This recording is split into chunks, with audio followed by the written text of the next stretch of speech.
tend to realize that the protagonist in their movie will materialize before their very eyes.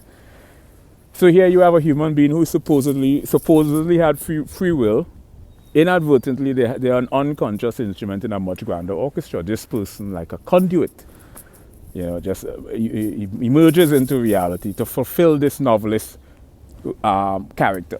You write in a book, the character in the book manifests before your eyes. It's a phenomenon. So art is a whole different metaphysical phenomena by itself, phenomenological phenomena, the structure of consciousness and the human experience. So, as a research scientist, I have a special interest in music from an already established tension. That is the distinction between amplitude and frequency when it comes to the physics of sound.